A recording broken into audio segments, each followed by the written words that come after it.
Hello everyone, hope all of you are fine. Welcome to LIMS, Leiden Institute of Management and Sciences.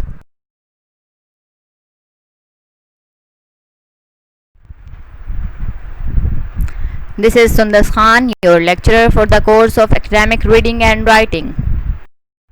This is our 13th lecture.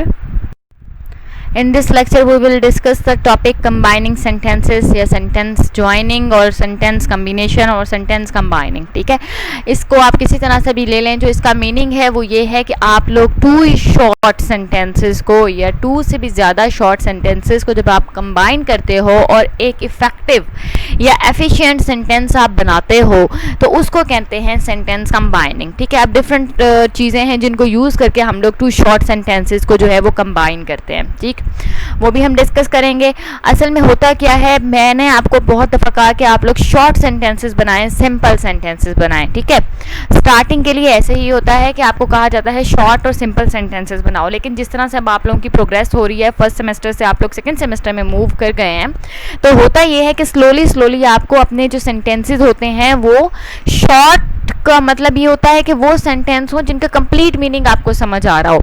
लेकिन हो सकता है कि दो short ऐसे sentences हों जिनका कि कंप्लीट मीनिंग तो आपको समझ आ रहा है, लेकिन वो दोनों शॉर्ट अलग अलग अगर हम पढ़ रहे हैं तो वो पढ़ने में हमें जो है जब हम मिला के पढ़ते हैं तो कुछ अजीब सी फीलिंग आती है. तो उनको अलग लिखने की बजाय बेहतर होता है कि आप उनको एक साथ कंबाइन करके एक सेंटेंस उनका बना दें, उनको ज्वाइन कर दें. ठीक है, तो अब आज हमने जो डिस्कस करना है, हमने आज यही चीज़ें डिस्कस करनी है. तो sentence combining simply stated is the strategy of joining short sentences into longer, more complex sentences. होता क्या है जब हम सेंटेंस कंबाइन करते हैं या सेंटेंस कंबाइनिंग करनी होती है तो इसके अंदर होता क्या है, ये फर्स्ट डेफिनेशन है इसकी कि एक स्ट्रेटजी होती है जिसके अंदर हम दो शॉर्ट सेंटेंसेस को एक लॉन्गर सेंटेंस और मोर कम्प्लेक्स सेंटेंस बनाते हैं. यानी कि हम दो शॉर्ट सेंटेंसेस को जो कि शॉर्ट हैं बिल्कुल ही, उनके छोटी छोटी सी लाइन्स हैं, तो हम उन दोनों को जो है वो ज्वाइन कर देते हैं और उनको ज्वाइन करने के बाद हम जो है एक कम्प्लेक्स सेंटेंस बनाते हैं, एक लॉन्गर और एफिशिएंट और इफेक्टिव सेंटेंस हम जो है वो कंपोज करेंगे उन दोनों शॉर्ट सेंटेंसेस को मिलाकर. It is the act of making one smoother, more detailed sentence out of two more short, choppy sentences. choppy sentences का मतलब क्या होता है, मतलब ये होता है कि जो jerky sentences होते हैं जिसके अंदर आप लोगों को जो है वो आप लोग उनको easily join कर सकते हो. ठीक है, उनको आप लोग जोड़ सकते हो.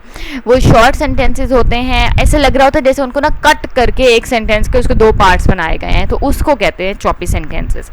तो होता क्या है, कहाँ हमें ये गया है कि जो सेंटेंस कंबाइनिंग होती है इसके अंदर हम क्या करते हैं, हम एक स्मूदर और मोर डिटेल्ड सेंटेंस बनाते हैं. दो चॉपी सेंटेंसेस को या दो से ज़्यादा शॉर्ट और चॉपी सेंटेंसेस को जब हम ज्वाइन करते हैं with the help of different things जो मैंने आज डिस्कस करनी है, एलिमेंट्स पे जिनको हम हेल्प से ज्वाइन करते हैं सेंटेंसेस को, और फिर हम जो है वो उन दो शॉर्ट सेंटेंसेस को, चॉपी सेंटेंसेस को, या दो से ज़्यादा भी हो सकते हैं जिनको हम ज्वाइन कर रहे हैं और हम बना रहे हैं एक कम्प्लेक्स सेंटेंस और एक स्मूथ सेंटेंस, मोर इफेक्टिव और एफिशिएंट सेंटेंस. एफिशिएंट या इफेक्टिव का मतलब होता है जो मौसर हो, ज़्यादा जो है वो इफेक्ट दे रहा हो दो शॉर्ट सेंटेंसेस की बजाय, उसका इफेक्ट जो है वो स्मूदर भी है सेंटेंस और उसका इफेक्ट भी ज़्यादा है और वो मौसर भी रीडिंग में या राइटिंग में ज़्यादा मौसर है, आपका इंप्रेशन जो है वो अच्छा जा रहा है, तो उसे कहते हैं एफिशिएंट या इफेक्टिव सेंटेंस. अब हम क्वेश्चन ये करते हैं कि वाई कंबाइन सेंटेंसेस, यानी कि हमें सेंटेंस को कंबाइन क्यों करना चाहिए या हम सेंटेंसेस को कंबाइन क्यों करते हैं. तो इसका ये है कि too many short sentences make a paragraph sound choppy. वही बात आ गई कि जब आप दो बहुत ज़्यादा छोटे छोटे सेंटेंसेस लिखते हैं तो उसके अंदर क्या होता है कि आपका जो पैराग्राफ होता है वो चॉपी फीलिंग दे रहा होता है. चॉपी का मतलब ये होता है कि आपने एक लॉन्ग सेंटेंस को या एक ऐसा जो सेंटेंस जिसको आप लॉन्ग करके और कम्प्लेक्स करके और स्मूथ और इफेक्टिव और एफिशिएंट बना सकते थे, उस सेंटेंस को आपने कट किया, उसके डिफरेंट आपने जो है वो सेक्शंस किए और उनके अलग अलग सेंटेंसेस बना के जो है वो पैराग्राफ में रखती हैं. तो जब आप उसको रीड करते हो ना बेटा, तो एक स्मूथ फीलिंग नहीं आती उसको रीड करने से. मैं आपको इसके एग्जाम्पल्स भी दे के समझाऊंगी, लेकिन फिलहाल आप ये समझें कि उसको रीड करने में एक स्मूथ फीलिंग नहीं आती, ना कोई वो इतना इफेक्टिव होता है, ना ही वो इतना मौसर होता है. तो इसलिए हम कोशिश करते हैं कि जो छोटे सेंटेंसेस होते हैं उनको हम ज्वाइन कर दें. जिस तरह फॉर एग्जांपल अगर मैं बात करूं कि my name is Ali and I am in class 9th, I live in Lahore, I have 2 brother and sisters. अब इन सब सेंटेंसेस को आप इस तरह से भी तो लिख सकते थे कि my name is Ali and I am in class, यानी आप एंड से उनको ज्वाइन कर रहे हो, आई एम इन क्लास, या my name is Ali, I have 2 brothers and sisters, I live in Lahore and I am currently studying in class 9th। Meaning वही है, उसको मैंने स्मूथ कर दिया है, उसको ज्वाइन कर दिया है। डिफरेंट सेक्शंस बनाने की बजाय, उसको चॉप करने की बजाय मैंने उसको एक स्मूथ शेप दे दी है।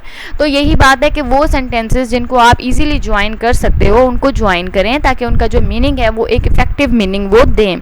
छोटे छोटे सेंटेंसेस बनाने का हरगिज़ मतलब ये नहीं है कि आप उसको एक जो है जो सेंटेंसेस आप ज्वाइन करके और उनको लिख सकते हैं इजीली, आप उसको भी शॉर्ट कर दें। ऐसा ना करें, बल्कि आप उनको ज्वाइन करें ताकि आपकी जो है एक स्मूथ फीलिंग आए। ओके, वाई कंबाइंड सेंटेंसेज अगर हम दोबारा डिस्कस करें तो combined sentences helps us to showcase the relation between ideas. Okay, अब क्या होता है जब हम कंबाइन कर लेते हैं डिफरेंट सेंटेंसेस को, तो इस तरह से होता है कि हम एक वही बात है जब हम एक ही सेंटेंस को डिफरेंट सेक्शंस में, जिस तरह मैंने अभी आपको अली की एग्जांपल दी है, उसके 4 पार्ट्स हमने बताए हैं, लेकिन वो तमाम के तमाम आइडिया तो एक ही आपको बता रहे हैं ना, वो अपने आप को इंट्रोड्यूस करवा रहा है। तो जब हम कंबाइन कर लेते हैं ना सेंटेंसेस को, तो क्या होता है हम उस आइडिया का रिलेशन शो करते हैं कि हाँ जी ये तमाम जो सेंटेंसेस हैं ये एक ही आइडिया से रिलेटेड हैं। तो वो जो है वो एक ज़्यादा जो है एक अच्छा इंप्रेशन जो है आपके रीडर के ऊपर जो है वो डालता है। तो कोशिश करें कि शॉर्ट और चॉपी सेंटेंसेस के बजाय, बल्कि शॉर्ट तो फिर भी आपके सेंटेंस हो जाए लेकिन चॉपी ना हो, कि ये ना लगे कि ये एक ही सेंटेंस था जिसको काट के डिफरेंट टुकड़े करके सेगमेंट्स करके उसके और उसको अलग अलग सेंटेंस बनाया गया, तो वो बहुत ज़्यादा अजीब लगता है। अच्छा, अब हम सेंटेंस किस तरह से कंबाइन कर सकते हैं? हमारे पास डिफरेंट वेज हैं, 5-6 वेज हैं हमारे पास, जिनको यूज़ करके हम लोग जो हैं वो अपने सेंटेंसेस को कंबाइन कर सकते हैं। सॉरी, मैंने यहाँ पे 5 लिखा हुआ है, नीचे मैंने 6 वेज बताए हैं आपको। तो 6 वेज हैं हमारे पास जिनको यूज़ करके हम लोग जो हैं वो सेंटेंसेस अपने कंबाइन कर सकते हैं। कौन कौन से हैं? हम एडजेक्टिव्स को यूज़ कर सकते हैं, हम अपोजिटिव्स को यूज़ कर सकते हैं, रिलेटिव प्रोनाउन क्लॉज हम डिस्कस कर चुके हैं, इनको यूज़ कर सकते हैं, पार्टिसिपल्स को यूज़ करते हैं, कोऑर्डिनेशंस को यूज़ कर सकते हैं और सबऑर्डिनेशन यूज़ कर सकते हैं। अब हम एक एक को डिस्कस करेंगे कि हमने किसको किस तरह से यूज़ करना है, और हमने जो सेंटेंस है जिसको हमने डिफरेंट पार्ट्स में जो है वो डिवाइड किया हुआ है, हम उसको एक ही पार्ट में एक जैसा या स्मूथ शेप जो है वो हम किस तरह से दे सकते हैं। चलें जी, एडजेक्टिव की बात अगर हम करें तो एडजेक्टिव सबसे पहले तो आपको ये पता होना चाहिए कि एडजेक्टिव असल में होता क्या है। तो एडजेक्टिव्स जो होते हैं वो वर्ड्स जिनको हम यूज़ करते हैं टू मॉडिफाई नाउन, और आप कह सकते हैं कि प्रोनाउंस जिनको हम यूज़ करते हैं नाउन और प्रोनाउन को मॉडिफाई करने के लिए, थोड़ा सा चेंज करने के लिए, उनके बारे में ज़्यादा इन्फॉर्मेशन देने के लिए, उन वर्ड्स को हम लोग एडजेक्टिव्स कहते हैं। ठीक है, यहाँ पे मैंने आपको एडजेक्टिव्स के साथ जो है वो एग्जाम्पल दी हुई है कि किस तरह से आप एडजेक्टिव्स को यूज़ करके सेंटेंसेज जो अलग अलग हैं उनको आप कंबाइन किस तरह से करोगे। ठीक है ना, फॉर्म ए है form a list of adjectives join by commas. ठीक है, जो एडजेक्टिव्स हैं उनको आप लोग ज्वाइन कैसे करते हो? कॉमास के साथ करते हो। एग्जांपल देखें, आपको यहाँ पे 2 डिफरेंट सेंटेंसेस हैं जो कि चॉपी सेंटेंसेस हैं, शॉर्ट सेंटेंसेस हैं, और आप इनको कंबाइन कैसे कर रहे हो। मैंने इसीलिए पहले आपको एग्जांपल नहीं दी थी, क्योंकि यहाँ पे जब एग्जांपल आपको दूंगी ना तो आपको पता लग जाएगा कि मैं एडजेक्टिव की एग्जांपल दे रही हूँ, पार्टिसिपल की दे रही हूँ, किसकी एग्जांपल दे रही हूँ, आपके लिए वो भी समझना ईजी हो जाएगा। तो यहाँ पे ये देखें जी, एग्जाम्पल है एडजेक्टिव्स की। ठीक है, द ड्रेस वॉज ओल्ड, एक ये सेंटेंस है कि कपड़े पुराने थे, ये जो सूट था वो पुराना था। It was also dirty and torn, और वो यानी कि फटा भी हुआ था, टॉर्न, और वो गंदा भी था। तो पुराना ड्रेस था जो कि फटा भी हुआ था और वो गंदा भी था। ये एक ही सेंटेंस इजीली आप, जिस तरह मैंने अभी उर्दू में भी बताया कि पुराना ड्रेस जो फटा हुआ था और वो, या जो ड्रेस है वो पुराना भी है, वो फटा हुआ भी है और वो गंदा भी है, तो आप इसको कंबाइन कर सकते हैं। इसको 2 सेंटेंसेस में आपने किया, क्योंकि देखें जी, ड्रेस के बारे में इंफॉर्मेशन दे रहे हैं आपको एडजेक्टिव्स, और एडजेक्टिव्स कौन कौन से हैं? ओल्ड है, डर्टी है और टॉर्न, ये तीनों एडजेक्टिव्स हैं। ठीक है ना, और ये आपको इन्फॉर्मेशन किसके बारे में देने हैं? एडजेक्टिव्स के बारे में, मीनिंग्स के नाउन के बारे में जो कि ड्रेस है। तो अब आपने इन्हें कंबाइन किस तरह से करना है? आप इन्हें कंबाइन करोगे, आप इन्हें कंबाइन करेंगे इस तरह से। ये एग्जांपल मैंने दी हुई है, आपको कंबाइन करके लिख के कि the dress was old, dirty and torn, कि जो ड्रेस था वो पुराना भी था, गंदा भी था और फटा हुआ भी था। यानी कि हमने 2 चॉपी सेंटेंसेस को कंबाइन किया है और हमने जो एडजेक्टिव्स हैं उनको with the help of comma जो है वो ज्वाइन किया है, ठीक है ना। तो ये जो है ये आप डर्टी के बाद कॉमा ना लगाएं, old, dirty and torn, old और डर्टी के दरमियान में आप कॉमा लगाएंगे, क्योंकि आपको पता है जब डिफरेंट एडजेक्टिव्स हम यूज़ करते हैं तो उनको हम ज्वाइन करते हैं with the help of comma. अच्छा, एक और एग्जाम्पल है सिंपली इसके अंदर जो मैंने आपको बताई है, place the 2 adjectives after a noun to modify it. यानी कि हम लोग नाउन के बाद जो है वो 2 एडजेक्टिव्स को लगाएंगे और मीन्स का आपको जिस तरह से मैंने एग्जाम्पल में बताया कि ये नाउन है हमारा ड्रेस, उसके बाद 2 एडजेक्टिव्स हमने डाले हैं ओल्ड एंड डर्टी। हमने इससे क्या किया है, नाउन को मॉडिफाई किया, नाउन के बारे में इंफॉर्मेशन दिया। हमने ड्रेस था ना, ड्रेस तो हमारा न्यू एंड ब्यूटीफुल भी हो सकता था, लेकिन हमने उसको किस तरह से चेंज किया, ड्रेस को हमने ड्रेस को किस तरह से एक्सप्लेन किया, old and dirty and torn, ठीक है। अब old and dirty and torn करने की बजाय मैंने ओल्ड और डर्टी के दरमियान कॉमा लगाया है, देन मैंने एंड यूज़ किया और टॉर्न यूज़ किया। लेकिन अगर मेरे पास इससे ज़्यादा एडजेक्टिव्स होते, 3 से ज़्यादा एडजेक्टिव्स होते, तो मैं एंड वाले में यानी old, yellow, green, dirty and torn करती, बीच में सब कॉमास आते, ठीक है ना। And enclose the adjectives with in commas, वही बात है, आपने कॉमास लगाना है हर एडजेक्टिव्स के बाद, सिर्फ एंड से पहले यहाँ पे कॉमा नहीं आएगा क्योंकि आप एंड यूज़ कर रहे हो, ठीक है ना, और का आपको जो है ये दे रहा है मीनिंग।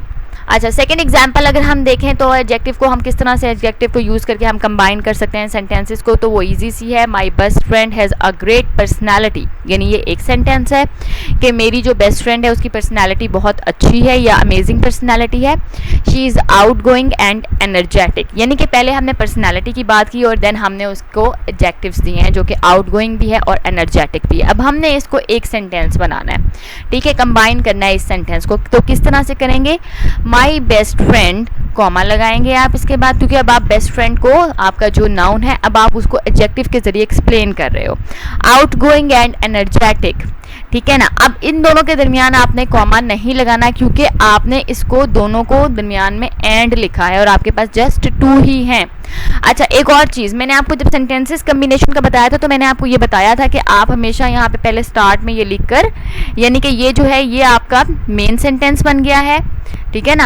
आपका जो मेन हमने क्लॉज पढ़ा था, मेन क्लॉज जो बन गया है जो कि इंडिपेंडेंट क्लॉज है कि मेरा जो दोस्त है उसकी पर्सनालिटी बहुत अच्छी है, ठीक है ना।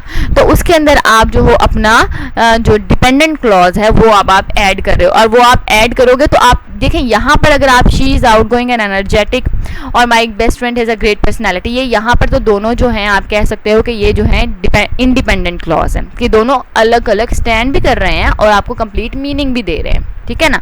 लेकिन जब हम इन दोनों को अब ज्वाइन करेंगे तो अब इन दोनों को ज्वाइन करने के लिए अब मैंने आपको इस ऑलरेडी पहले भी बताया हुआ है कि आपने जो सेंटेंस में हमने जो क्लॉजेज हमने जो पढ़े थे कि मेन क्लॉज कौन सा है और जो है वो सबऑर्डिनेट क्लॉज कौन सा है, तो उसको आपने किस तरह से ज्वाइन करना है। तो यहाँ पे वही काम हो रहा है कि पहले हम जो है एक हमारा मेन क्लॉज है माई best friend has a great personality, means कि ये इंडिपेंडेंट क्लॉज है हमारा, ठीक है। इसके अंदर हम लोग डाल रहे हैं डिपेंडेंट जो कि है आउट गोइंग और एनर्जेटिक। तो इन दोनों को हम जब माई बेस्ट फ्रेंड के बाद कॉमा लगेगा फिर हमने उसके अंदर जो एक्स्ट्रा इन्फॉर्मेशन डालनी है हम वो डाल रहे हैं जो कि आउट गोइंग और एनर्जेटिक है, और फिर हम उसको दोबारा से अपना जो मेन क्लॉज था जो हमारा इंडिपेंडेंट क्लॉज था हम उसको कंप्लीट कर रहे हैं, हैज़ अ ग्रेट पर्सनैलिटी।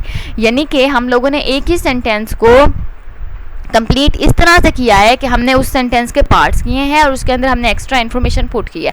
अक्सर आपने देखा होगा, एक एग्जांपल है मैंने आपको लास्ट टाइम भी आई थिंक दी थी कि मिस्टर अली, उसके बाद कॉमा था, फिर था कि हु टीचेस अस इंग्लिश, फिर comma is my favourite teacher, ठीक है ना। असल में तो सेंटेंस ये है कि mister Ali is my favourite teacher, लेकिन उसके अंदर हम लोगों ने मिस्टर अली के बारे में जो कि हमारा नाउन है उसके बारे में हमने एक्स्ट्रा इन्फॉर्मेशन दी है जो कि एडजेक्टिव्स हैं, who teaches us English is my favourite teacher, ठीक है ना। तो आप उसके अंदर एक्स्ट्रा इन्फॉर्मेशन डालते हो कॉमास लगा के, नाउन के बाद आपने एक्स्ट्रा इन्फॉर्मेशन पुट की जो कि आउट गोइंग एंड एनर्जेटिक, और देन हम आपने दोबारा कॉमा लगा के उस चीज़ को ख़त्म किया। आपने बताया कि ये जो है ये एक्स्ट्रा इन्फॉर्मेशन है जो आपको नाउन के बारे में दी जा रही है, और देन आप अपना सेंटेंस जो है वो कंप्लीट करते हो। अब ये 2 तरीके मैंने आपको सिखा दिए हैं, ठीक है ना। आपने एडजेक्टिव्स को यूज़ करके किस तरह से सेंटेंस कंबाइन करना है, 2 टाइप्स मैंने आपको बता दिए हैं, या तो आप ऊपर वाला जो तरीका है वो यूज़ कर सकते हो, ठीक है ना। या फिर आप इस तरह से भी जो है वो एडजेक्टिव्स को यूज़ कर सकते हो। अब ये डिपेंड करता है सेंटेंस पे भी थोड़ा सा, ठीक। तो आप लोग दोनों में से कोई भी तरीका यूज़ करके सेंटेंस जो है, जो आपके 2 पार्ट्स हैं या 2 सेंटेंसेस हैं, शॉर्ट सेंटेंसेस हैं, उसको एक कंप्लीट सेंटेंस किस तरह से बना सकते हो। जिस तरह आपको बेटर लगे आप वो वे यूज़ करो। ओके, अब हम डिस्कस करेंगे अपोजिटिव्स और नाउन फ्रेज। इसके अंदर क्या है, मैंने अभी जो तरीका आपको समझाया ना वो इसके अंदर भी यूज़ होता है, क्योंकि मैंने आपको बताया था कि नाउन फ्रेज के बारे में आपको एक्स्ट्रा इन्फॉर्मेशन जो दे रहा है वो एडजेक्टिव्स दे रहे थे।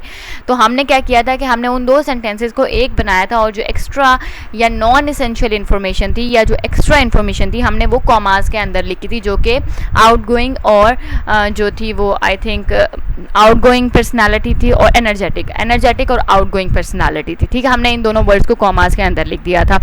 अब यहाँ पे भी हम लोग उसी तरह से जो है वो इन्फॉर्मेशन जो है वो पुट कर सकते हैं। किस तरह से, पहले चले हम लोग थोड़ा सा डिस्कस कर लेते हैं। अपोजिटिव्स और नाउन फ्रेजेस क्या होते हैं। रीनेम और डिफाइन अनदर नाउन। क्या होता क्या है, हम अपोजिटिव्स और नाउन फ्रेजेस में क्या करते हैं कि हम डिफाइन करते हैं अनदर नाउन को, या हम उसे रीनेम कर देते हैं। देखें जी, enclose the appositives within the commas because it adds non essential information, ठीक है। वही बात होगी कि नॉन एसेंशियल या एक्स्ट्रा इन्फॉर्मेशन जो है वो ऐड की जाती है, इसलिए इनको हम लोग अक्सर जो है वो कॉमास में ऐड करते हैं। चलें आप ये छोड़ें, आप पहले एग्जाम्पल देखें, आपको समझ आ जाएगा। For example, Mary is a teacher at Melbourne elementary school. Mary है जो कि एक टीचर है और स्कूल का नाम है Melbourne elementary school. She is also an avid joker, यानी कि जो कि एक, और टीचर होने के साथ साथ मैरी जो है वो एक जो है कीन इंटरेस्ट, एविड का मतलब होता है बेटा इंथुसियास्टिक होना है, पुरजोश होना, या कीन इंटरेस्ट रखना किसी चीज़ में, और जॉगर का मतलब है वही जॉगिंग जो आप लोग करते हैं, जो सुबह आप लोग मॉर्निंग वॉक करते हो उसको ही।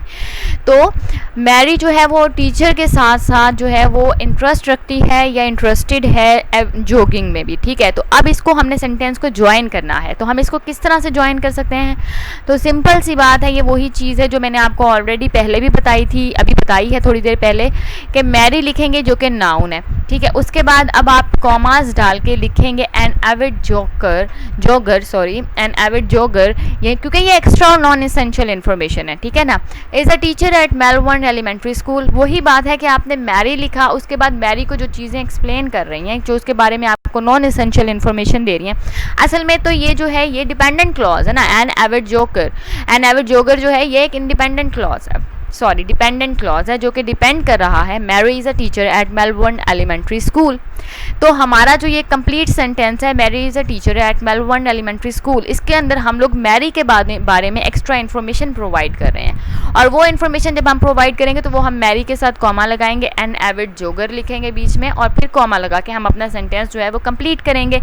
ये जो 2 कॉमास के दरमियान हम लोग एक चीज़ लिखते हैं, वो भी स्पेशली हम नाउन के बाद जब इस तरह से कोई चीज़ कॉमा लगा के एक और चीज़ लिखते हैं और फिर दोबारा कॉमा लगाते हैं और फिर सेंटेंस कंप्लीट करते हैं, तो उसका मतलब ये होता है कि ये सेंटेंस जो है, ये जो बीच में लिखा गया है 2 कॉमास के दरमियान, ये नॉन एसेंशियल या एक्स्ट्रा इन्फॉर्मेशन दे रहा है आपको रिगार्डिंग नाउन, यानी कि नाउन के बारे में आपको एक्स्ट्रा इन्फॉर्मेशन दे रहा है। वो एडजेक्टिव्स भी हो सकते हैं, वो कोई भी चीज़ हो सकती है, जिस तरह के मैंने आपको ऑलरेडी पहले बताया था कि हम लोग जो बात कर रहे थे कि माई बेस्ट फ्रेंड, फिर हमने कॉमा लगाया था, उसके बाद हमने लिखा एनर्जेटिक एंड आउटगोइंग पर्सनालिटी थी उसकी, ठीक है ना। तो हमने उस आउटगोइंग और एनर्जेटिक दोनों को हमने कॉमास में लिखा था, क्योंकि वो एक्स्ट्रा इन्फॉर्मेशन थी, वो एडजेक्टिव्स थे, ठीक है।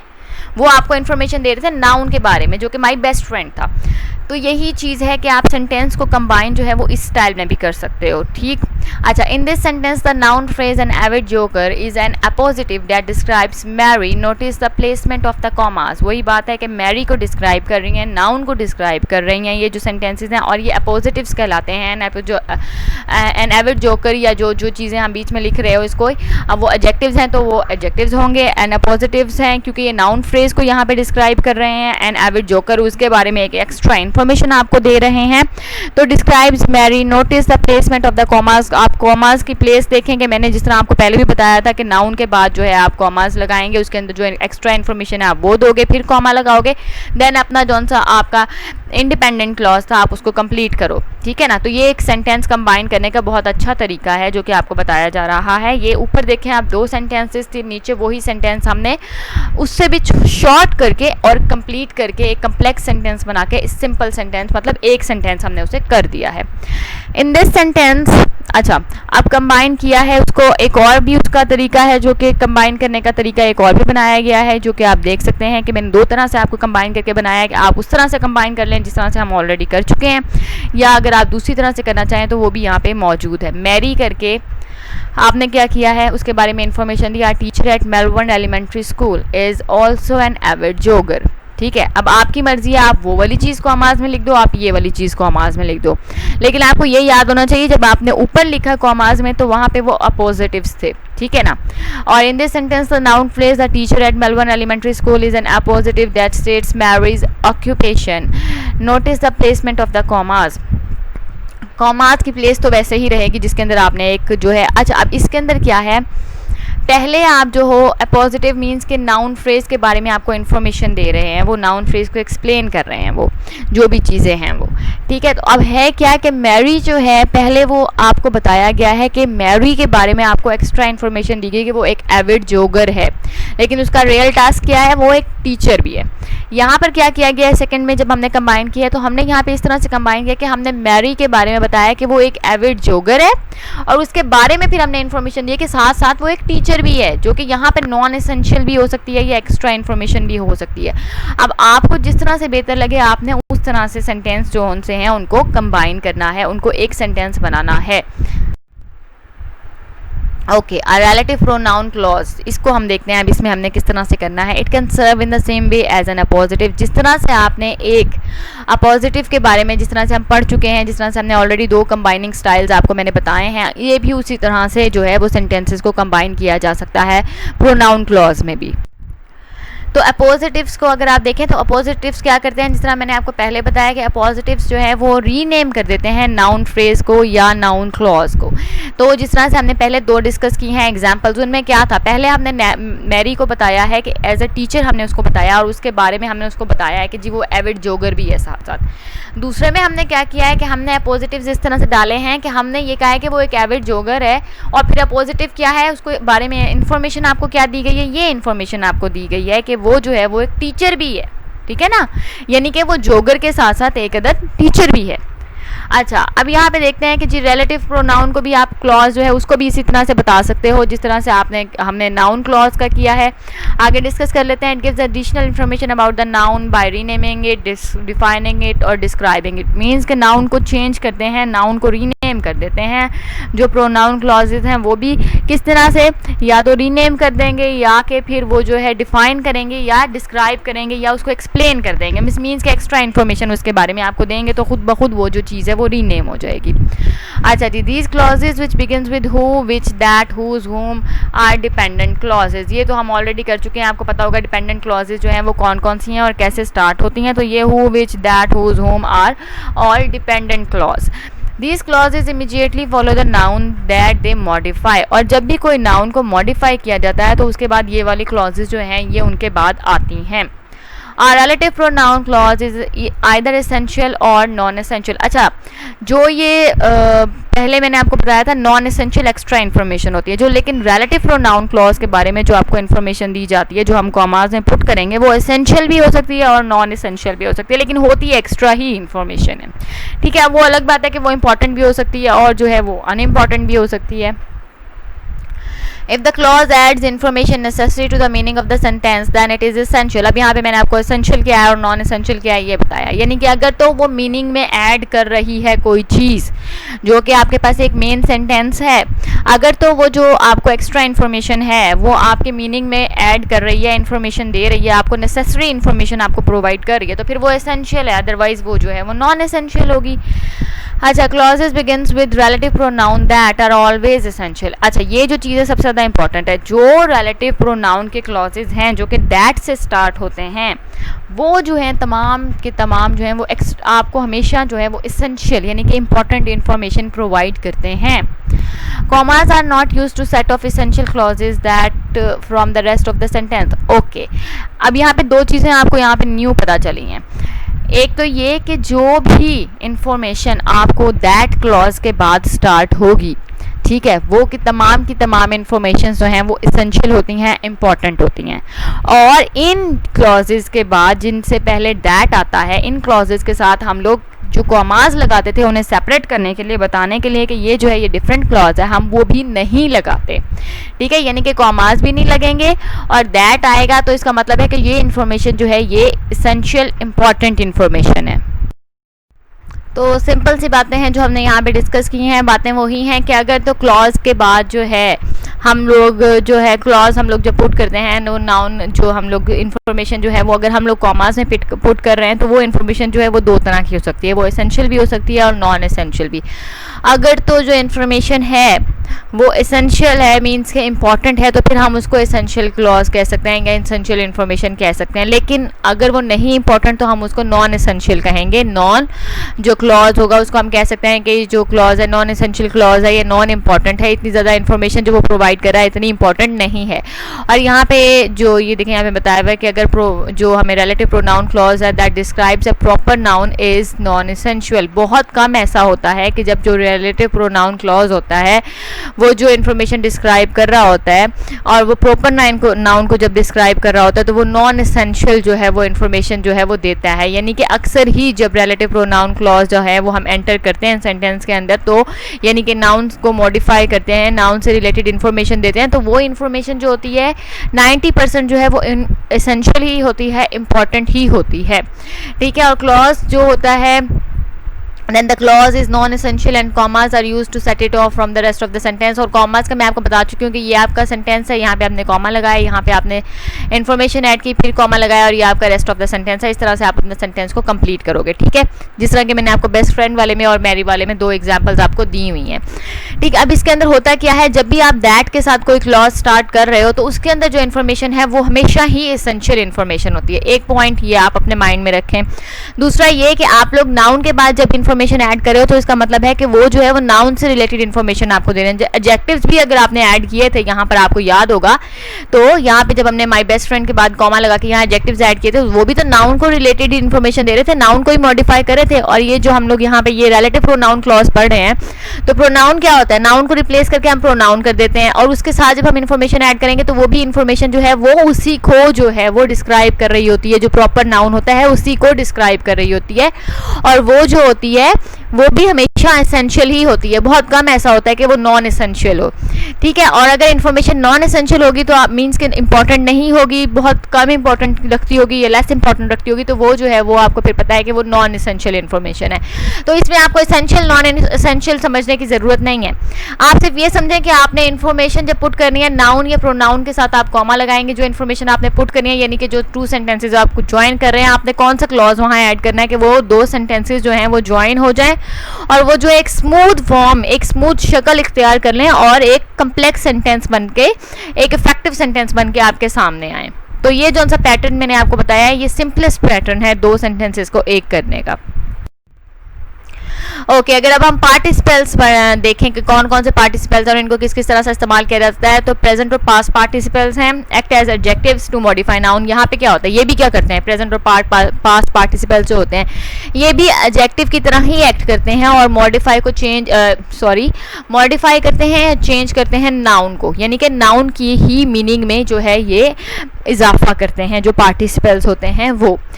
Present participle is formed by adding ing to the base form of the verb, यानी कि जब हम लोग base form of the verb के अंदर, हम लोग बेस फॉर्म के अंदर ing ऐड करेंगे, यानी वर्क के अंदर अगर मैं ing ऐड कर रही हूँ तो वो वर्किंग बन जाएगा, वो जो है वो प्रेजेंट पार्टिसिपल हो जाएगा, वो प्रेजेंट पार्टिसिपल जो है वो बन जाएगा। तो उन्होंने आपको बताया यह है कि प्रेजेंट पार्टिसिपल आपने कैसे बनाना है, यानी बेस फॉर्म ऑफ वर्ब जो है, यानी कि जो वर्ब तो आपको पता है क्या होता है, तो जो उसकी बेस फॉर्म है उसके अंदर जब हम ing ऐड करें तो वो बनेगा present participle.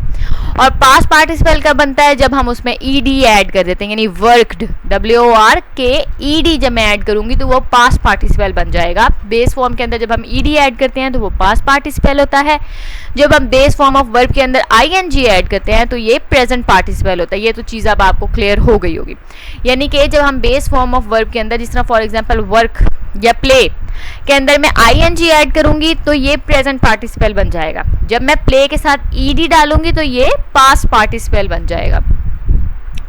Participles do not function as verbs of a sentence, और पार्टिसिपल्स जो हैं ये एज अ वर्ब जो है सेंटेंस के अंदर काम नहीं करते। अब यहाँ पे आपको सेंटेंसेस दिए हुए 3। Sally was jogging around the block, number 1। A dog ran after Sally, number 2. The dog wore a muzzle, number 3। यानी कि ये 3 सेंटेंसेस हैं आपके पास। अब इनको आपने कंबाइन कैसे करना है, अब आप ये सोचें, ठीक है। ये 3 सेंटेंसेस हैं, चॉप्ड सेंटेंसेस हैं, और अब आपने इनको जो है कंबाइन करके लिखना है। तो आप किस तरह से इनको कंबाइन करोगे, देखें जी। Jogging around the block, comma, Sally was chased by a muzzled dog, ठीक है। ये आप लोगों का एक सेंटेंस है, ठीक है।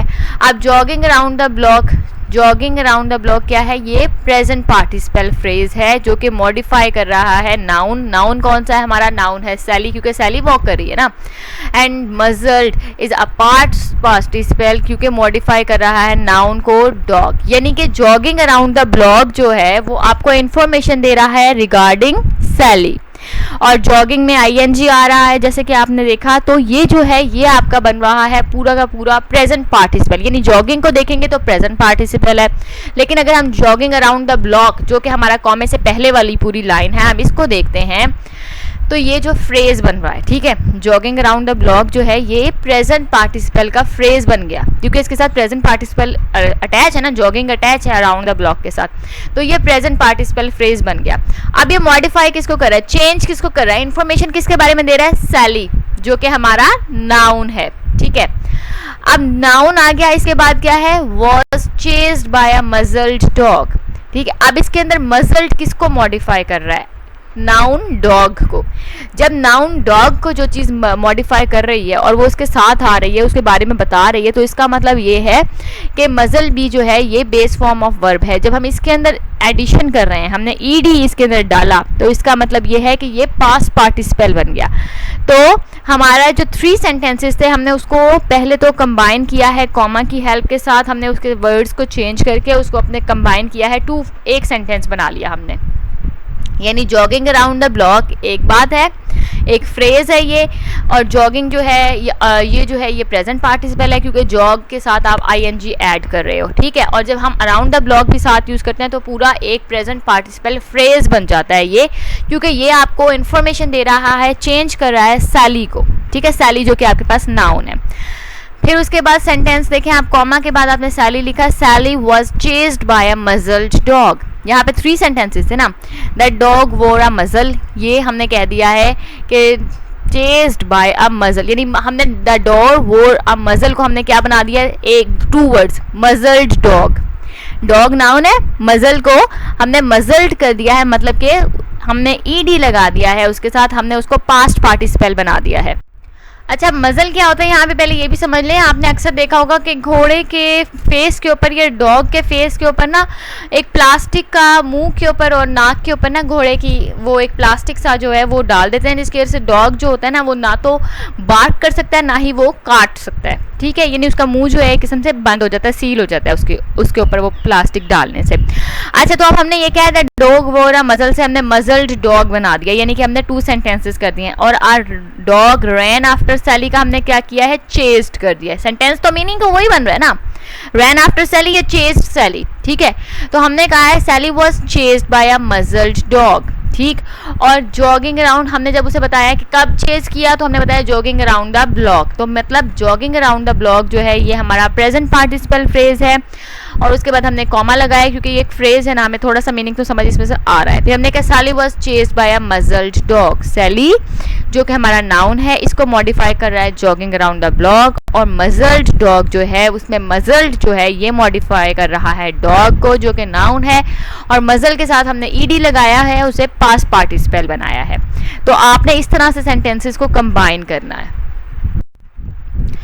कोऑर्डिनेशन देखें तो कोऑर्डिनेशन में क्या होता है, it creates a compound sentence. यानी कोऑर्डिनेशन जब भी हम करते हैं इसके अंदर 2 सेंटेंसेस आते हैं, 2 और मोर इंडिपेंडेंट क्लॉजेज आते हैं।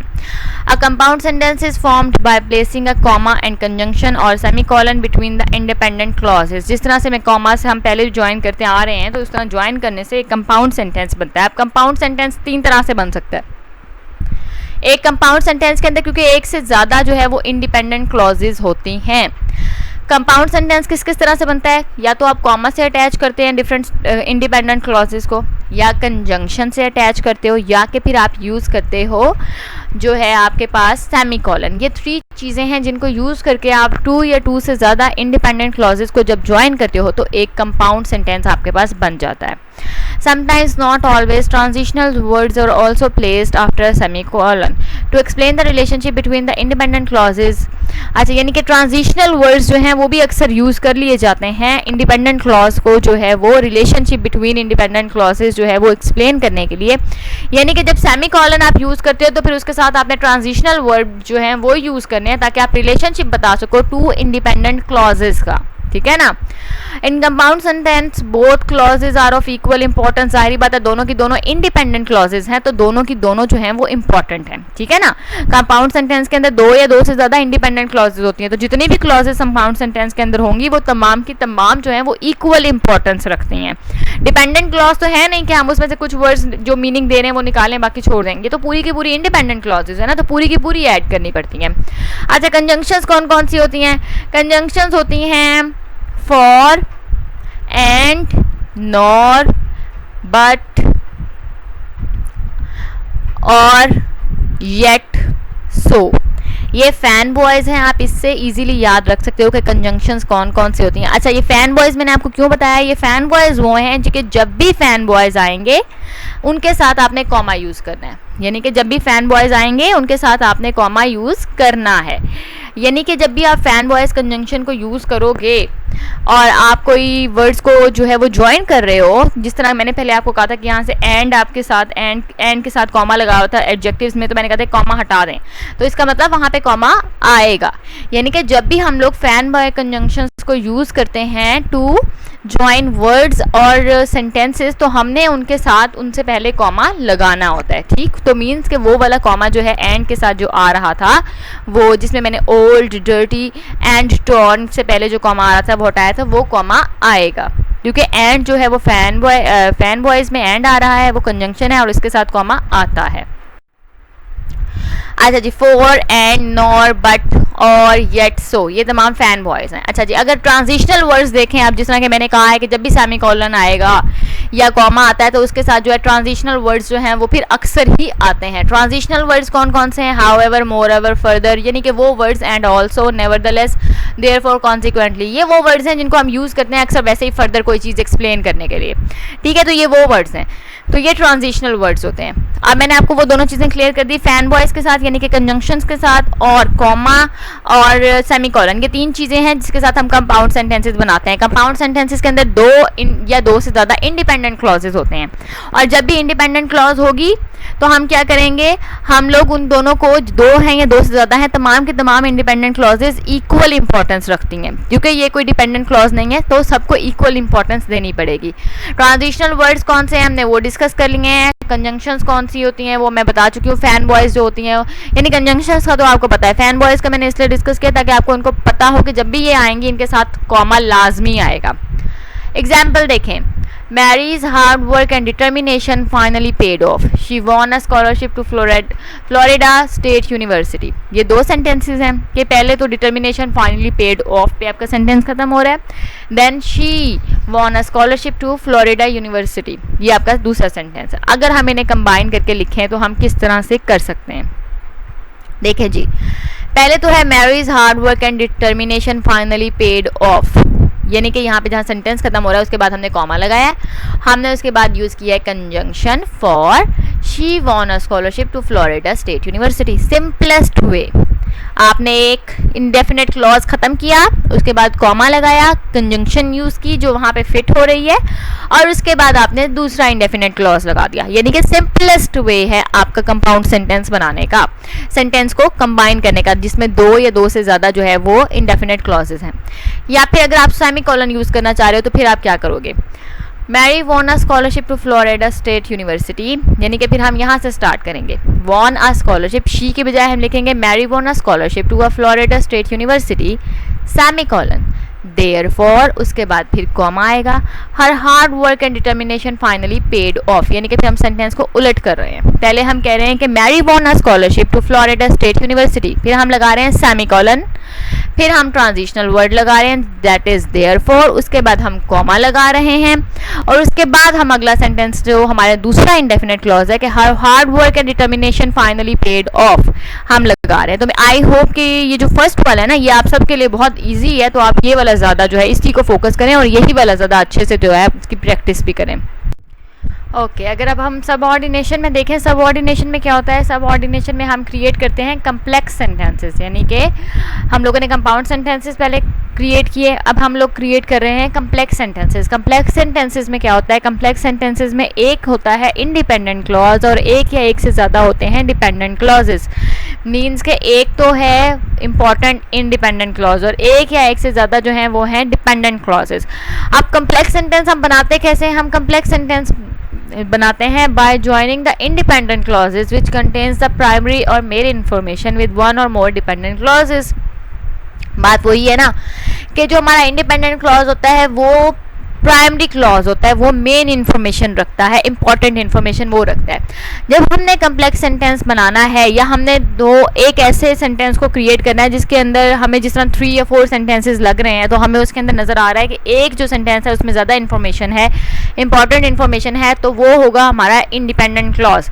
उसको और जो 2 या 2 से ज़्यादा डिपेंडेंट क्लॉजेज हैं, फिर जब हम उनको ज्वाइन करेंगे तो हम उनको इस तरह से ज्वाइन करेंगे कि हम लोग ज्वाइन करेंगे उस क्लॉज को जो कि प्राइमरी और इंडिपेंडेंट क्लॉज है, उसको मेन इंफॉर्मेशन वाले क्लॉज को हम ज्वाइन करेंगे डिपेंडेंट क्लॉज के साथ जो कि एक्सप्रेस कर रहा है सेकेंडरी इंफॉर्मेशन, यानी कि लेस इंपॉर्टेंट इंफॉर्मेशन जो है वो एक्सप्रेस कर रहा है। ठीक है, अच्छा, अब डिपेंडेंट क्लॉज जो है वो begins with a subordinating conjunction, ये हम डिस्कस कर चुके हैं कि डिपेंडेंट क्लॉज जो होते हैं वो सबऑर्डिनेटिंग कंजंक्शन से जो है वो स्टार्ट होते हैं, यानी कि उनका जो स्टार्टिंग पॉइंट होता है वो सबऑर्डिनेटिंग कंजंक्शंस होती है। और सबऑर्डिनेटिंग कंजंक्शंस होती हैं और वो क्या एक्सप्रेस करते हैं, वो रिलेशन एक्सप्रेस करते हैं बिटवीन इंडिपेंडेंट क्लॉज यानी कि कंप्लीट थॉट में और डिपेंडेंट क्लॉज में which is an incomplete thought. यहाँ पे तो चले खैर मैंने डिपेंडेंट क्लॉज और इंडिपेंडेंट क्लॉज का आपको ये बता दिया ना कि ये जो होते हैं डिपेंडेंट क्लॉज जो होता है वो इनकम्प्लीट थॉट होता है, जबकि इंडिपेंडेंट क्लॉज होता है वो कंप्लीट थॉट होता है। तो हमने 2 सेंटेंसेस को ज्वाइन करना है, यानी कि हमने एक इंडिपेंडेंट क्लॉज को और 2 या 2 से ज़्यादा डिपेंडेंट क्लॉजेस को जब ज्वाइन करना है तो इस तरह से ज्वाइन करना है कि हमारा जो डिपेंडेंट क्लॉज होगा वो सबऑर्डिनेटिंग कंजंक्शन से स्टार्ट होगा और हम लोगों का जो प्राइमरी क्लॉज होगा, जो इंडिपेंडेंट क्लॉज होगा, हमने उसको ज्वाइन करना है डिपेंडेंट क्लॉज के साथ सेकेंडरी या लेस इंपॉर्टेंट इंफॉर्मेशन के साथ with the help of subordinating conjunction. ठीक है ना, सबऑर्डिनेटिंग कंजंक्शंस को यूज़ करेंगे तो हम उसको उसके साथ क्लॉज को डिपेंडेंट क्लॉज के साथ जो है हम स्टार्ट जो है वो ज्वाइन कर सकेंगे, क्योंकि मैंने आपसे पहले ही कहा कि डिपेंडेंट क्लॉज ने किसके साथ स्टार्ट होना है, डिपेंडेंट क्लॉज स्टार्ट होता है सबऑर्डिनेटिंग कंजंक्शन के साथ। तो जब हम लोग इंडिपेंडेंट क्लॉज के साथ सबऑर्डिनेटिंग कंजंक्शन लगाएंगे और फिर उसके बाद हम डिपेंडेंट क्लॉज लिखेंगे तो वो खुद ब खुद जो है ऑटोमेटिकली ज्वाइन हो जाएंगे और हमारा डिपेंडेंट क्लॉज का स्टार्ट कहाँ से हो जाएगा, सबऑर्डिनेटिंग कंजंक्शन से स्टार्ट हो जाएगा। अच्छा, अब हिंट्स हैं फॉर कंबाइनिंग सेंटेंसेस कि हम किस किस तरह के सेंटेंसेस को किस किस तरह से जो है हम ज्वाइन कर सकते हैं। जब हमने सेंटेंसेस को ज्वाइन करना है या कंबाइन करना है तो हमने जिस चीज़ का ख्याल करना है वो है वर्डिंग का और ऑर्डर ऑफ इंफॉर्मेशन, यानी कि वर्डिंग और ऑर्डर ऑफ इंफॉर्मेशन जो है ये दोनों चीज़ें जो है वो ज्वाइनिंग करते हुए या कंबाइनिंग ऑफ सेंटेंसेस जो है वो चेंज की जा सकती है। जिस तरह के मैंने आपको जो हमने अभी डॉग वाला और सैली वाला सेंटेंस किया है, तो द डॉग वोर अ मजल था और मैंने उसको कैसे चेंज किया था, मजल्ड डॉग, क्योंकि सेंटेंस का मीनिंग तो एक ही बन रहा था ना।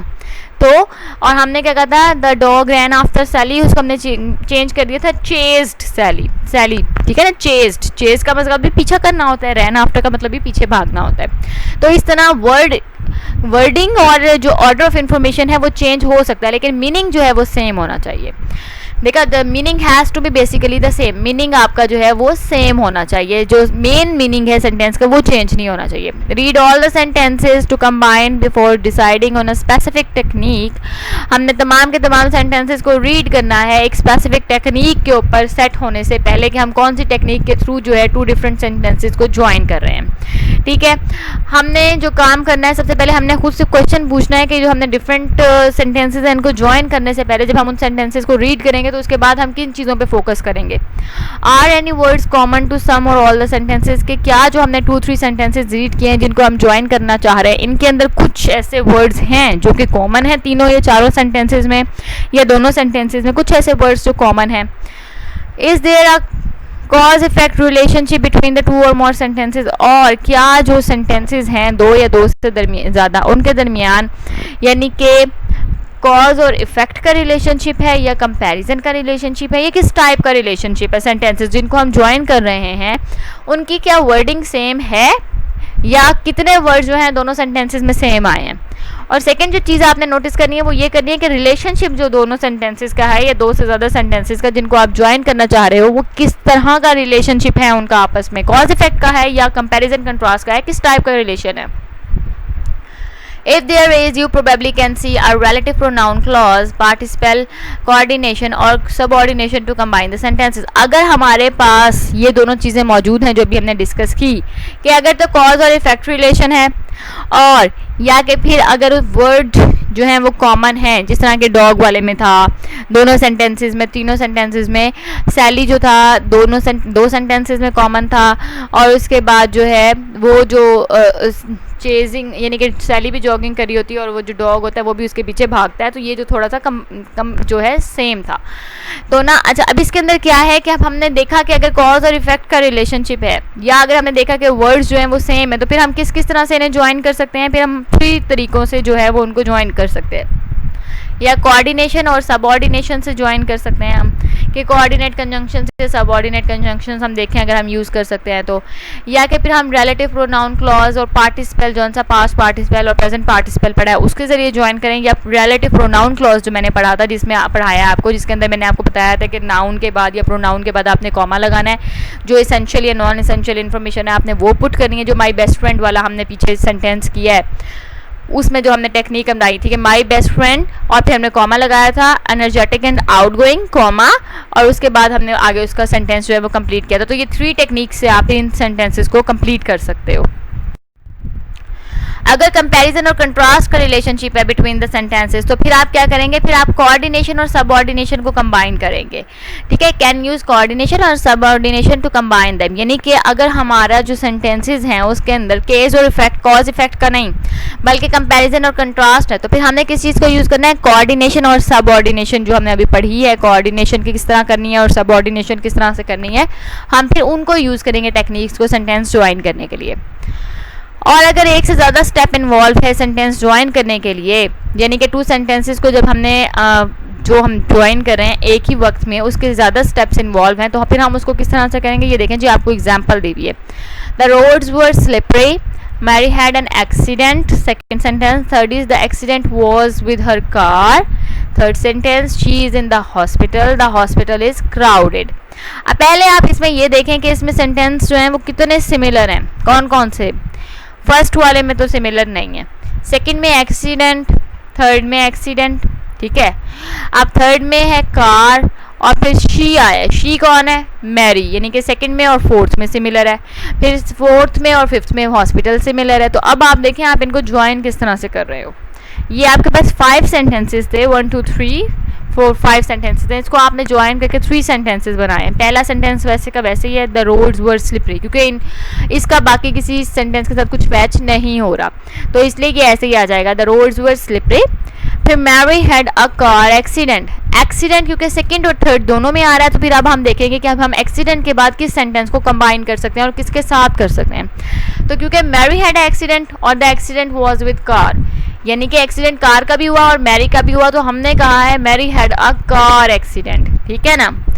और फिर हमने क्या कहा, she is in the hospital is crowded. ये दोनों सेंटेंसेस में हॉस्पिटल सेम आ रहा था तो she is in a crowded hospital, ये आपने इस तरह से कंबाइन किया, यानी कि 2 या 3 स्टेप्स आपने यूज़ किए हैं। पहले देखा आपने सबसे पहले ये देखना है सेंटेंसेस कौन से कॉमन है, वर्ड्स कौन से कॉमन है दोनों सेंटेंसेस में, ठीक है ना। फिर उसके बाद आप देखोगे कि अगर कॉज इफेक्ट आ रहा है तो आपने क्या यूज़ करना है, कंपैरिजन कंट्रास्ट आ रहा है तो फिर क्या यूज़ करना है। इस तरह से टेक्निक्स देखेंगे और फिर आप यूज़ करेंगे। और आई होप कि जो उनसे कॉमास वाला मैंने आपको बताया सबसे ज़्यादा एफिशिएंट और सबसे ज़्यादा ईजी वही है, तो आप वो कोशिश करें कि ज़्यादा से ज़्यादा उसको यूज़ करें कंबाइन करने के लिए sentences. I hope each and everything is clear. If you have any questions, you can ask me. Thank you.